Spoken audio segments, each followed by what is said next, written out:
9월 28일 복된 이 아침 하나님께서 우리에게 주시는 귀한 말씀은 고린도후서 1장 23절에서 2장 11절의 말씀입니다. 사랑은 용서할 수 있어야 한다라는 제목으로 같이 말씀 나누도록 하겠습니다. 내용 흐름상 오늘 본문의 후반부인 2장 12절에서 17절 그리고 내일 본문의 전반부 3장 1절에서 5절의 말씀을 한데 묶어서 추라스 속 시원한 강해에서 다룰 수 있도록 하겠습니다.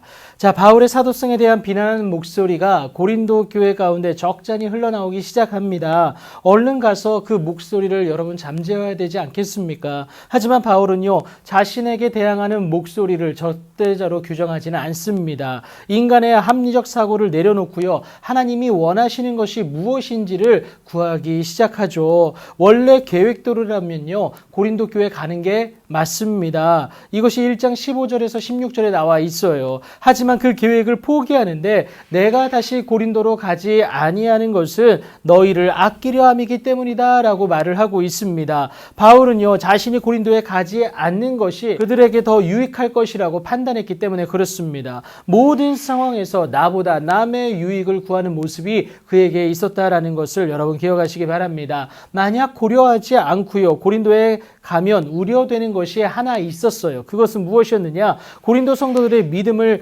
주관하려는 것으로 오인될까 하는 그 염려가 바울에게 있었다라는 겁니다. 바울의 목적은요, 오직 그들 가운데 복음으로 말미암은 그 기쁨을 돕는 자가 되게 하기 위함인데, 그래서 그들이 믿음 가운데 섰음을 확인하는 것인데 개인의 욕심으로 치부될 수 있는 요소가 다분했다라는 겁니다. 그래서 고린도를 향한 발걸음을 근심 중에 나아가지 아니하기로 스스로 결심한 것, 이것을 오늘 본문 1절이 얘기하고 있습니다. 그들을 사랑했기 때문에 오해받는 것까지도 기꺼이 감수하는 그의 모습이었어요. 그저 하나님의 마음으로 그리스도의 사랑으로 사랑한 것이죠.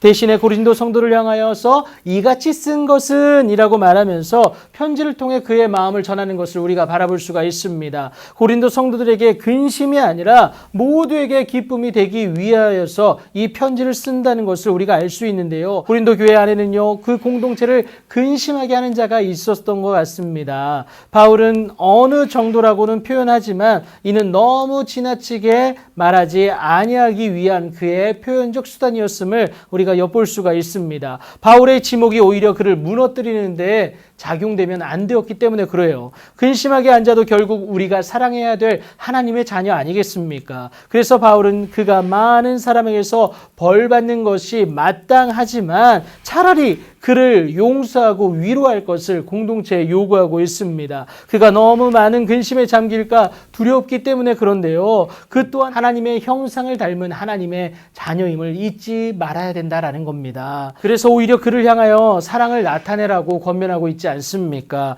그리고 이것은요, 우리가 범사에 하나님의 말씀에 순종하는지 나타내는 그 증거가 된다라는 것을 말하고 있습니다. 사랑은 하나님의 마음이기 때문에 그래요. 이 때문에 베드로 역시 무엇보다 뜨겁게 서로 사랑할 것을 권면하지 않습니까? 왜요? 사랑은 허다한 죄를 덮기 때문에 그렇습니다. 하나님의 말씀을 들어서 알고 또 깨달았다면 여러분 반드시 그에 따른 행동인 사랑이 따라와야 되지 않겠습니까? 사랑은 하나님의 말씀을 가진 자가 내보일 수 있는 유일한 증거이기 때문에 그렇습니다. 무엇보다 이 사랑이 전죄된 타인을 위한 행동은요, 용서로 그 열매를 맺게 됩니다. 이 용서는요, 나의 의지가 아닌 그리스도 앞에서 한 것이기 때문에 열매가 될 수 있는 거예요. 그렇기에 이 사랑과 용서가 있는 공동체는 절대 여러분 사탄의 계책에 속아 넘어가지 않을 수 있음을 여러분 오늘 본문이 말하고 있습니다. 모든 불화, 그 안타까운 일은 우리의 사랑 없음에서 시작된다라는 것을 여러분 잊지 마십시오.